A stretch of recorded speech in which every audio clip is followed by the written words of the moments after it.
You are listening to Peak One Sports.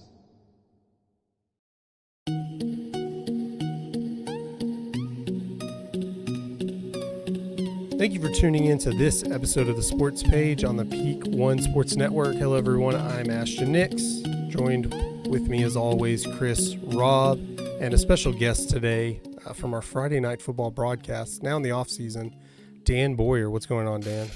Hey, guys. How's it going? It's going great. Chris, how are you doing? Doing good, man. It's just been celebrating, been kind of down, but mostly celebrating. With everything going on, especially with the Rangers.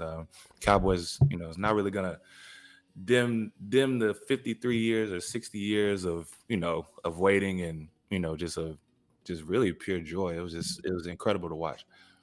Yeah, it was amazing. Yeah, we're definitely going to talk about the Rangers in this episode. We can't keep ignoring the Cowboys as much as a lot of people want to right now. With a pretty good game, not the best outcome, not what we were looking for, but we'll get to that later on in the show. Real quick before we start, let me bring up one of our sponsors, Betalytics. Don't bet with your gut. Use Betalytics. Let them do all the hard work. They use AI machines to look up algorithms, look at what's going on in sports. Gives you player props, projections, all kinds of stuff. Go to betalytics.com, and when you sign up, use promo code PEAK1 and you get 15% off. Let's just jump right into it and talk Rangers. Chris, every time we do this show, because it's a weekly show, we've been pretty much recapping or previewing a series throughout this playoff run. And last week we previewed Game 5, and kind of run us through what a lot of stuff we were talking about and kind of what we talked about going into Game 5 and how that turned out. Yeah. So I remember, I asked you a question about how you wanted to the win to feel. Like, did you want a close game? Did you want it to be in hand? A blowout win, and it kind of gave us everything. I never was really worried about the outcome, especially after we got that first run, and it was almost like it was just a win that kind of just stamped the season. We were such a great offensive team the entire year, the best in the league, top two at least. And, for them to pull out a grinded out victory where they struggled, especially later on going into the playoffs, they kind of stumbled into the playoffs, losing those type of games. And for them to, close it out with a win like that, it was, just unbelievable. And, one of those games where, I was just counting the outs at that point. I wasn't really too stressed about it, especially after we got, the first run, and pitching was unbelievable, and it was just kind of like, oh, this is it. This is the moment. Yeah, it was really interesting because you asked that question, and we pretty much got both. It was a really close game, really good game, a pitching battle all the way up until the 7th, 8th inning, and then the Rangers just end up winning it 5-0. I think when they scored that first run. Obviously how that inning went, because they should have scored a couple more runs. Yeah. But I think I was more nervous after they were up 1-0 than when I was when it was 0-0.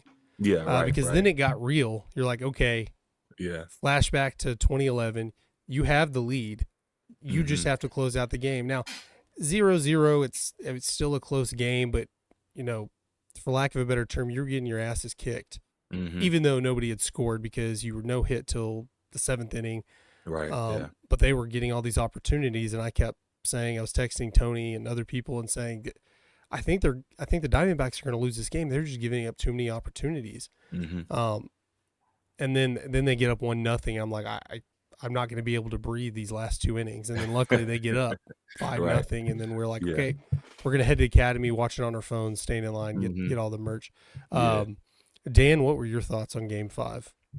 No, I was kind of right there with you, Ashton. The whole time, the Diamondbacks, I just felt like they were really giving up a lot of opportunities. To be honest, both pitchers put in quality starts. Gallen only gave up the one run on the 3 hits in that 6th inning when we finally strung that first hit or that first run together. Eovaldi put in 6 innings, but he gave up 4 hits and the 5 walks that just kind of like made some of the innings like more stressful.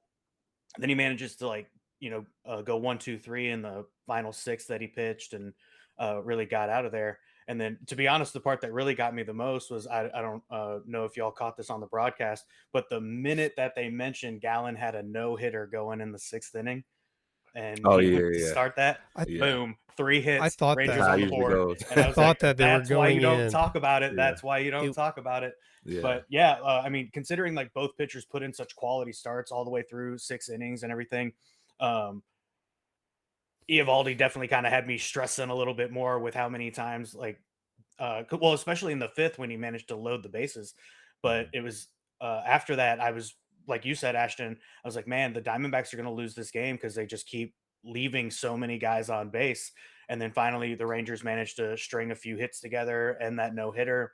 And then really, it was the same thing for me too. It was like going into the 9th, I was a little more stressed about like a 1-0. I was like, I'd really like us to just get an insurance run here just to make it a little safer. But as soon as they, put that together too, I don't think I was worried about it. I was like, these boys are about to win some hardship tonight. Like, Yeah, this is gonna be a great night. yeah. Yeah, going back to jinxing the no hitter, I thought it was kind of interesting because it's a national broadcast. They don't really have a skin in the game. I mean, Not supposed to anyway. it sounded Right. like they did, but we're not going to talk about that because the Rangers won. We don't have to worry about that. But it was like going. They get out of the 6th inning or whatever, and they say Gallons with a perfect game or no hitter. No, he was a no hitter because he'd given up a walk or whatever earlier. Yeah. And I thought, I don't think you're really supposed to say that because I know when you have most of your games, it's not a national game, you have your local guys doing it. They won't say that. Right. I can't remember a lot of situations watching a national broadcast, a no hitter, if they tend not to say it. But yeah, I definitely know, and I'll be telling my wife something's happening. I can't tell you what's not happening, but and it's interesting how the announcers will just completely ignore it as well.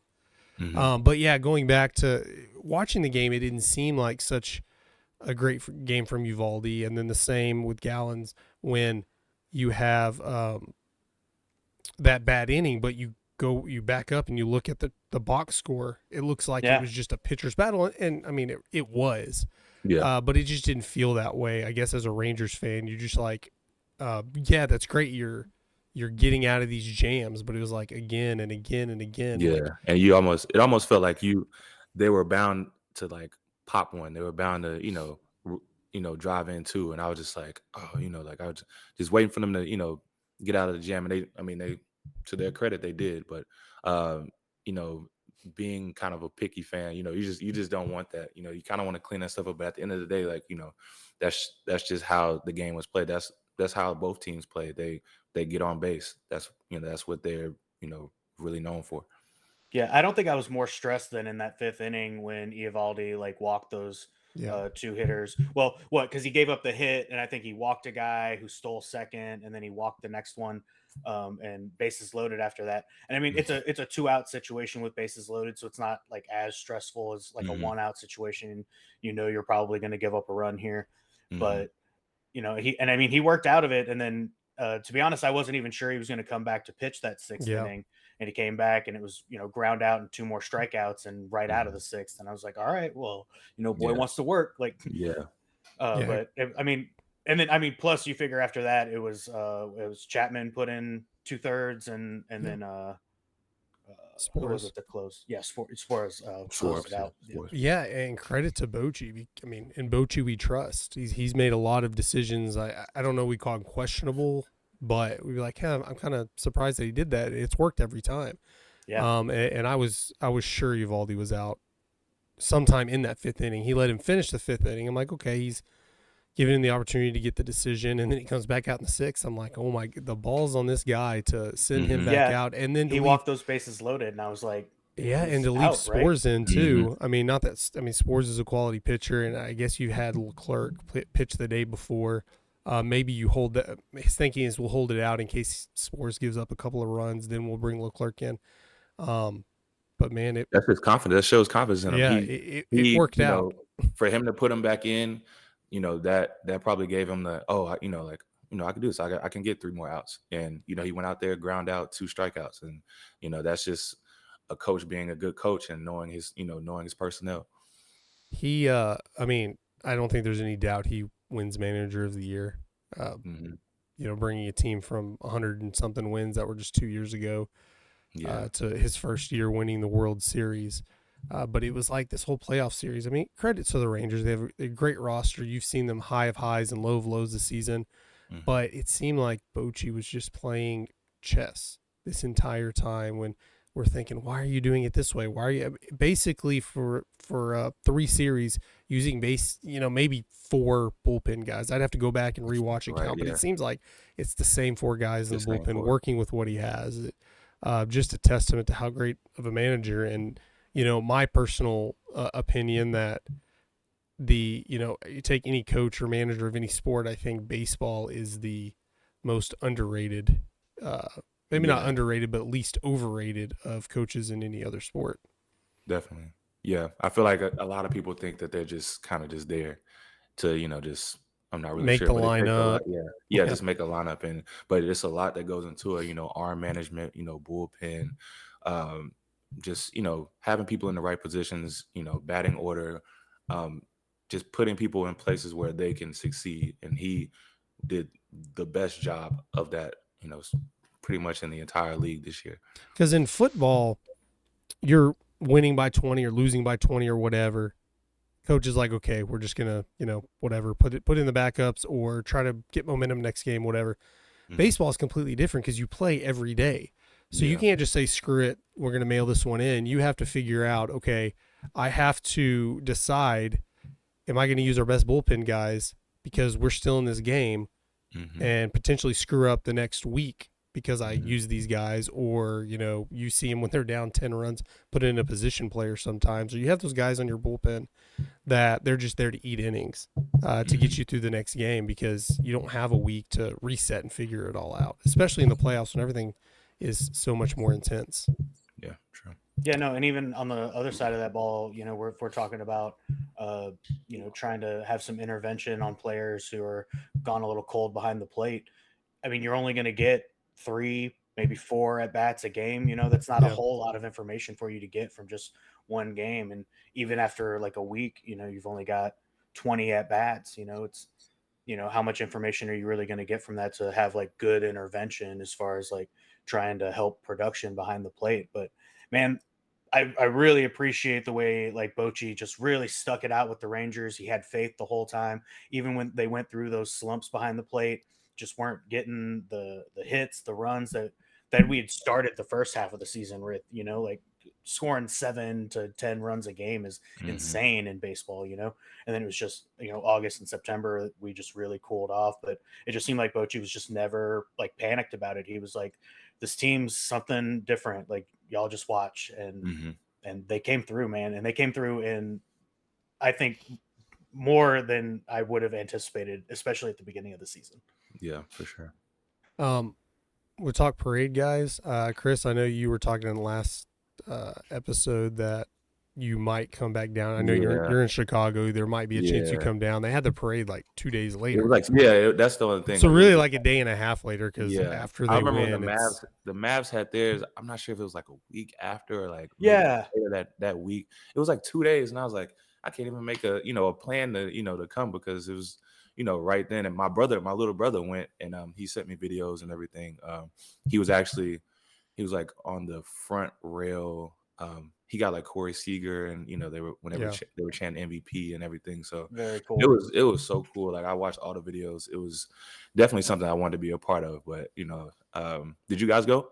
I did not go. Dan, did you No. have any plans to go? Thoughts about maybe trying to? Or Man, in all honesty, I had asked my buddy. I was watching the game 5 with him, and when the game ended, I was like, what do you think about maybe trying to go to the parade? And the next day, it was like, hey, parade's tomorrow. You know what I Hmm. mean? yeah, And it was like, man, I already had like family plans and stuff to do that Friday, and I Hmm. mean it was a Friday at like noon. Yeah, So people are I was still definitely going. like, I don't think I'm gonna make that. And then they were already having predictions on so many people being out there that Hmm. it was like you're gonna want to show up at like 9, 10 in the morning Yeah. to like find parking and everything. I had some friends that went and they actually had to park on the other side of 30 and then walk Oh, wow. over Yeah. to the I ballpark and can't everything. imagine like 'Cause, I what mean, trying to get an Uber was like. oh It's yeah, I probably mean, insane, I mean, yeah. if you've seen the pictures and stuff, it was estimated to be like 700,000 Yeah, something like people. that, yeah. Mhm. Yeah, and that's just insane. Because in all honesty, I mean, I was just like crunching numbers off the top of my head, and if you go with some of the conservative estimates that were only 500,000, let's say there's like 4 people in every car, which I feel like is a high estimate. That's 125,000 cars. You know what I Yeah, mean? Yeah. that's a You lot, trying to man, get out yeah. of Arlington with 125,000 cars, like, ugh, Yeah, that would have been a rough day, you know. yeah. Yeah. But So it looked amazing. I saw a lot of the videos for it, and actually, I think like the local CBS news team or whatever did like a little special where they showed a lot of the parade and Mhm. the player speeches and things like that.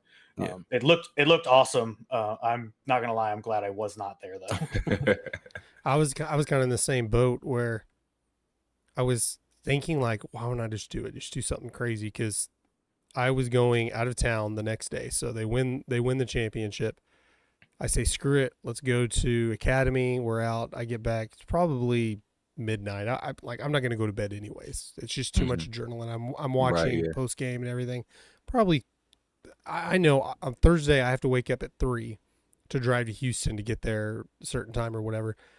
Um, so yes, I did wear my World Series championship hat down to Houston, and then went over to Corpus Christi, and then I was leaving Corpus, and I'm glad I didn't plan on doing this because I left Corpus. I woke up at like 4 in the morning to come back on Friday, and I still wouldn't have been there on time. So add on all this driving off like 2 hours of sleep, I would have had to wake up probably about 3 a.m. just to drive straight to the parade, which I wasn't prepared to like just go straight there from home or whatever. Mhm. And going there, like I was kind of like, man, maybe I should have planned on leaving earlier and go. And I'm listening to the radio the whole time. And then when I'm starting to get back into DFW, I'm just hearing how crazy it is. People are parking on the side of 30 and, Mhm. you know, and I'm like, man, I'm glad I didn't do that. Maybe in the Yeah. future, another championship that they expect that many people, maybe I get like a hotel the night before. So I'm And then already in kinda the just be area down there. and Yeah, then stay yeah. at the hotel, then like stay 2 nights. So I don't have to worry about getting down there or leaving in all the chaos. I mean, Yeah. just an opinion question here though. You think this many people would turn out for a Cowboys Super Bowl? It'd Oh, probably triple. It that probably I would. think Think for the Cowboys because it's the Cowboys, yes. Yeah, I mean I the think it would be Mavs, their first championship, there was only a couple 100,000 people. right. It was Yeah. way smaller. For That for a one's future much smaller. Rangers World Series, I don't think it would be this crazy unless they just did some kind of dynasty run and you just Yeah, yeah. add up all the I mean, bandwagon they fans and more they could fans. run it back. I think they Yeah. could. Yeah. Well, the Cowboys I think it'd with be triple. the I think it'd brand, probably how I think it'd big be it a is, million easy. and they haven't won in 25. It might as well be like yeah. for at least 40% of Cowboys It might fans, as well be a first Super Bowl. they've never seen it. Yeah. Um, And you gotta think it's Cowboy Stadium seats 100,000 people. So like just at every game alone is about 100,000 people.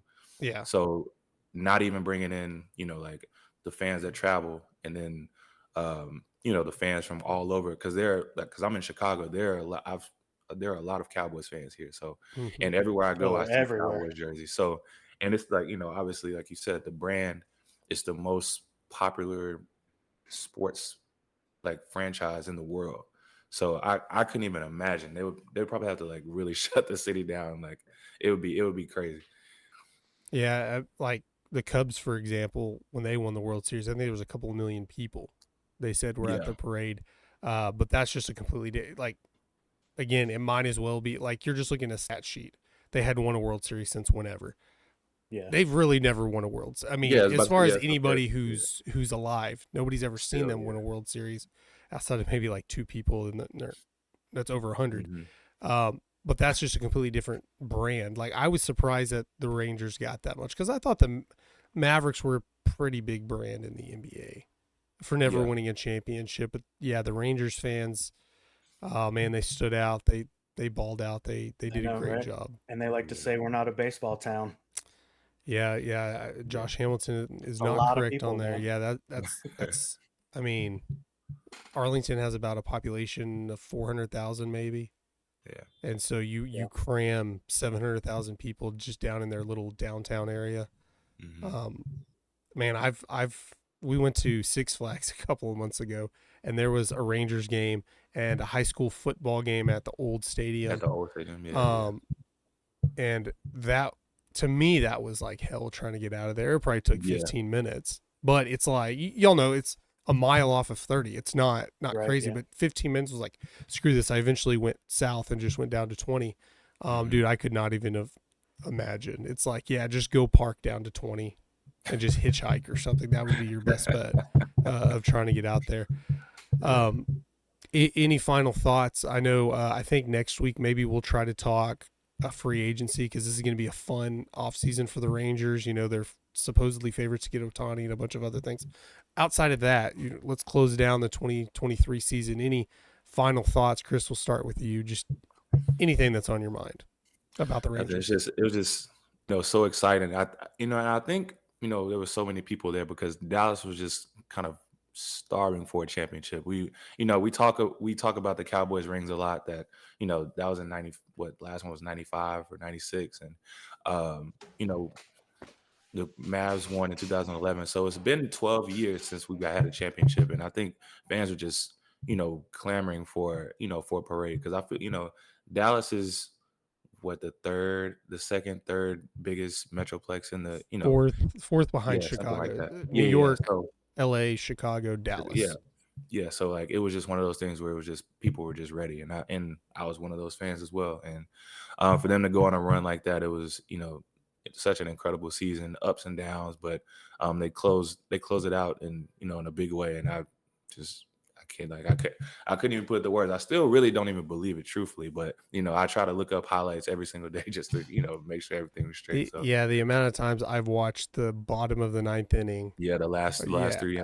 Probably 20 times, and it's not dulled down. If anything, it's gotten me more hyped up and more real. Dan, what about you? No, kind of the same thing, I guess. Man, just so awesome. It's even hard to put into words. Obviously, like in my entire life, I haven't seen the Rangers win a championship. I saw them get real close a couple of times, and just kind of break my heart. But man, baseball was probably my first sport, my first love, and it's been amazing to watch the Rangers from like the 90s with like Pudge and Juan Gonzalez and all of them, and even like Josh Hamilton and Michael Young and all those guys that made those runs and the 2010s. Like this felt like it was coming and it was going to happen. We just had to be patient and we had to get there. Yeah. It's been a lot of fun to watch it. And to be honest, I'm just like you guys were saying, man, I love watching that final pitch and even seeing it just drop into the top of that zone, like in that game. I gave my own bow and arrow and was like pumped about it, so I mean, it was amazing, and it was a lot of fun. I hope the Rangers can run it back and do some of the right things in the off season and everything. I hope they don't get complacent.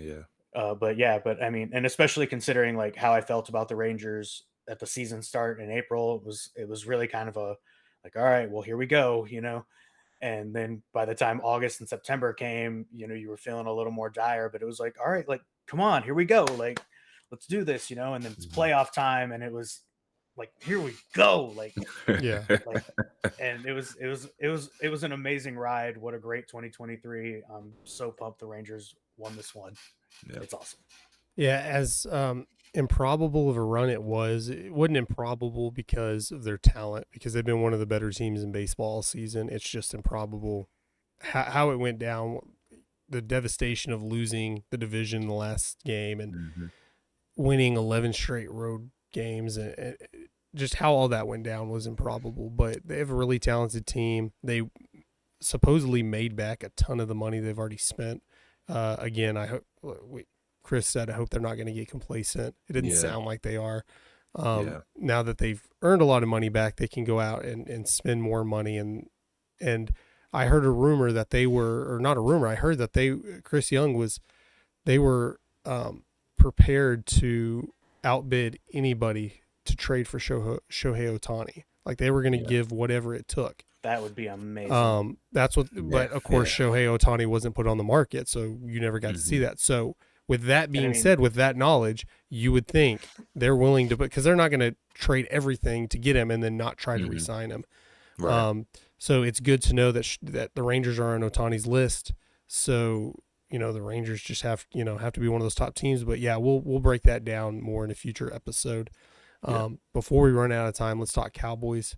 Not really that big of a drag. They played one of the best teams in the league. They competed. Yeah. It's just going from World Series champions to we lost. There's pessimism tells you they're still 5-3.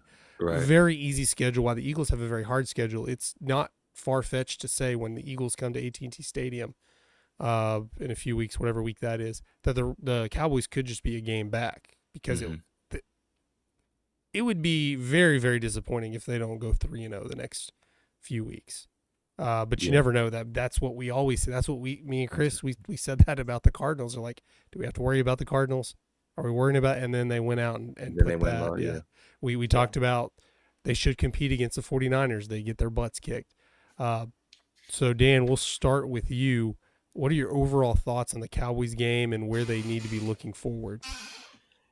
I mean, I hate to kind of like be that guy that's always like, oh, Dak Prescott. But it feels like we've been waiting 8 seasons for him to like finally live up to the expectations. Yeah, we're still here. Yeah, we're still here. Keep going, Dan. To just kind of like get him to live up to those expectations that everybody was having for him in that rookie and sophomore season. And I feel like it's reached like, kind of like that point of frustration where I can't necessarily be certain if it's like the Cowboys offensive play calling or if it's Dak's execution of these plays that kind of leaves the Cowboys in these situations in like late third quarters, fourth quarters, where they're relying on Dak to sling the ball an extra 20 times. So he's got 40 pass attempts in every game. And it seems like on paper, he's this top 10 quarterback. But when you look at like our record and especially kind of his playoff record, he's never been able to get us an actual like playoff spot. It's only ever been a wild card spot. And he's 2-2 in those wild card games. And 0-2 in the division games after they win the wild card. So, I mean, it just feels like we're like waiting for something to happen that's just not going to happen. And I mean, I don't know if you guys know what the definition of insanity is. It's doing the same thing over and over again, expecting a different result. And it feels like every season it's like, oh, Dak Prescott's the guy. And he just does not live up to those expectations.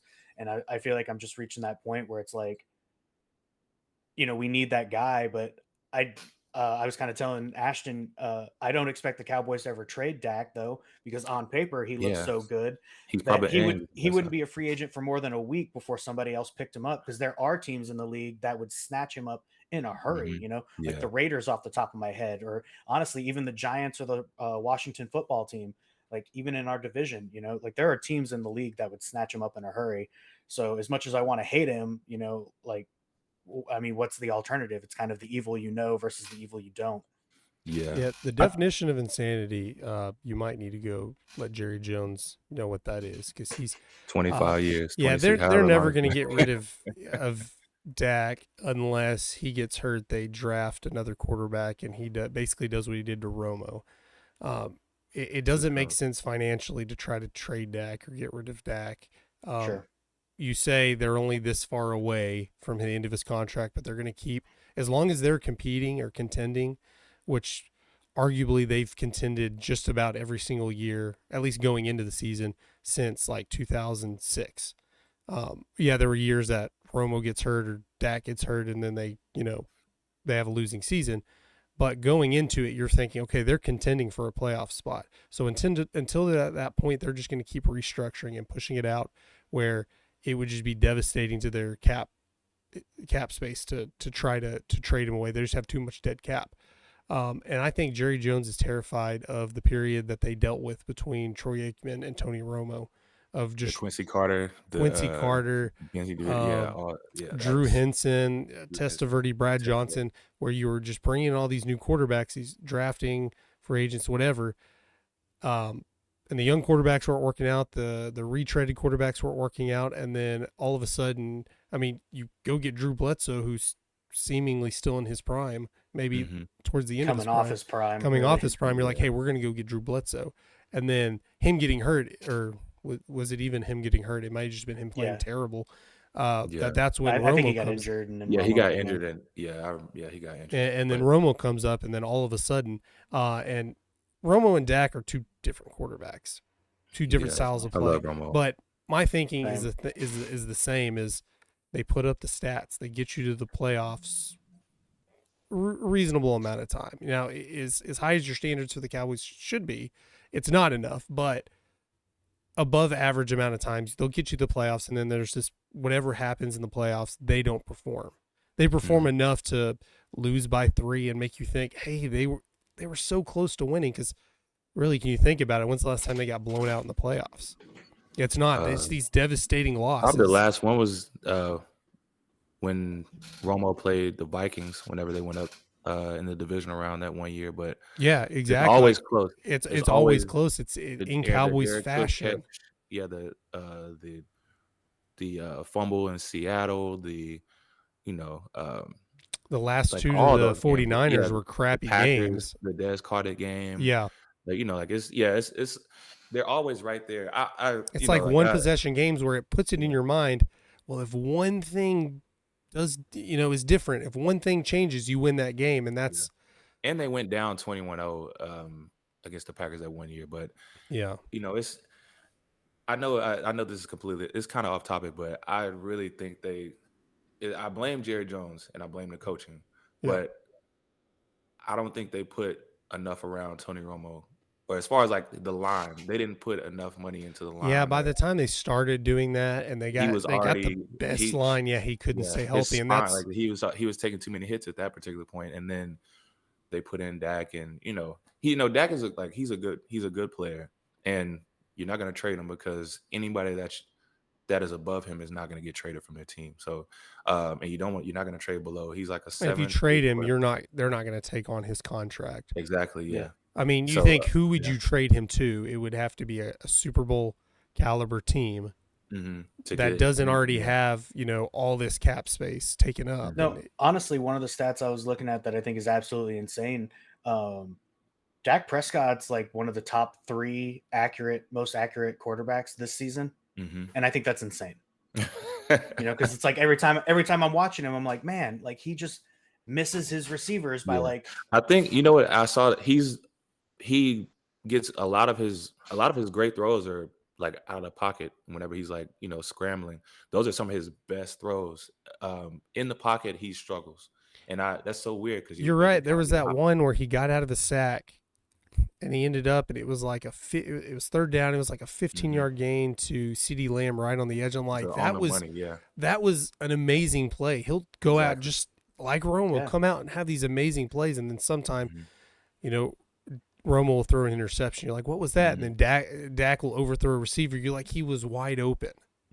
But it's like you put that pressure on him, he does really good. But if we're just kind of like, hey, we're good, let's just relax, let's play your game, he sits in the pocket, he turns into an average to below average quarterback.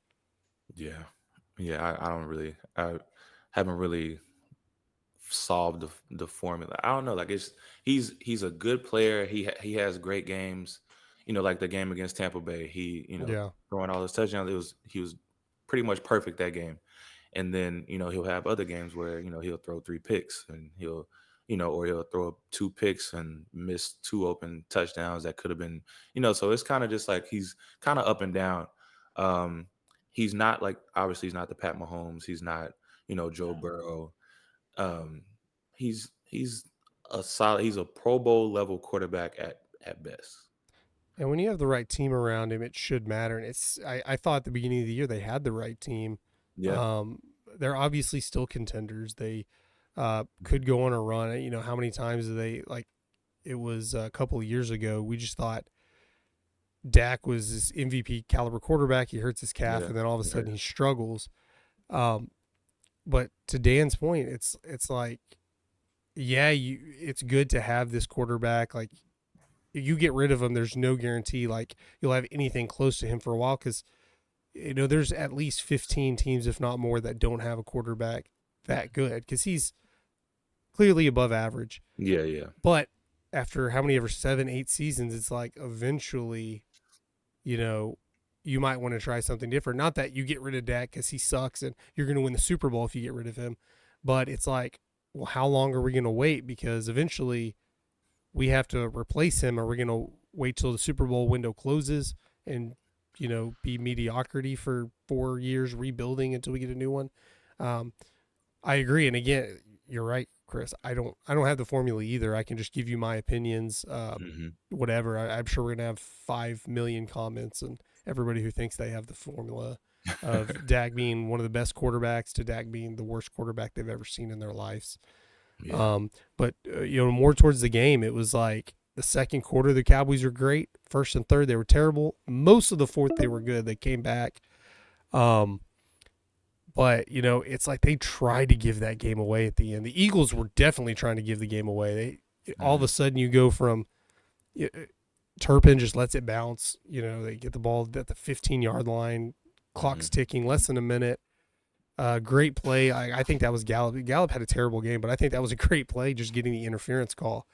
And all of a sudden you have the ball at like the 5-yard line, and then it unfolds. You have a false start in there. You have a delay of game. You have a couple of sacks, and then it forces you to not quite a Hail Mary because I think you have the ball at like the 35-yard line, but still, those are killers.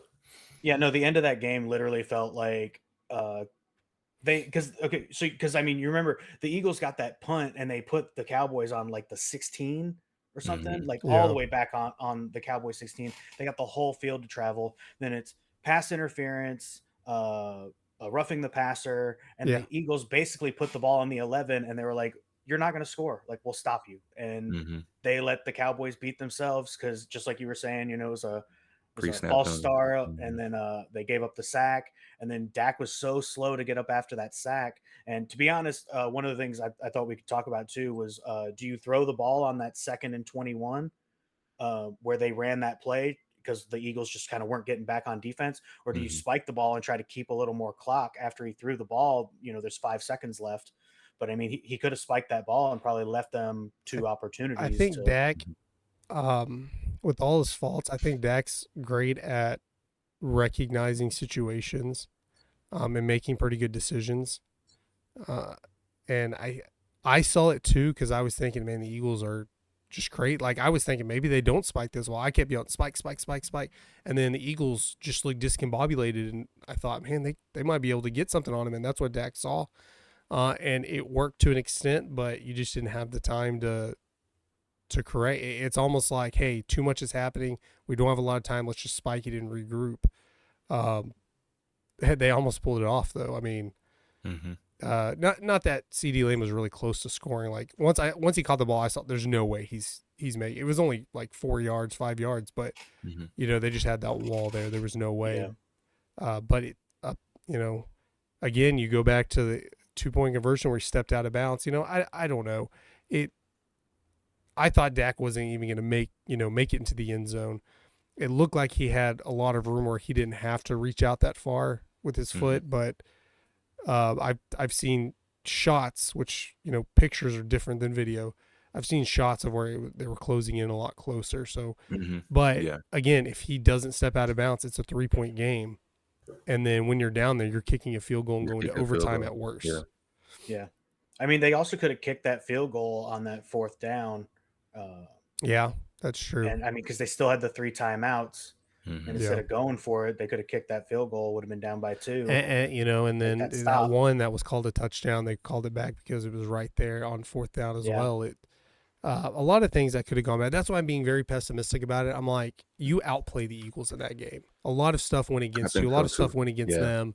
I'm not scared of the Eagles anymore. I mean, I feel like they out-called the Eagles. They made the better play calls and things like that. Cowboys just didn't execute. And I feel like that's one of my biggest issues with like Dak is that like he just kind of leads them into these situations, it feels like, where like they have to execute or die.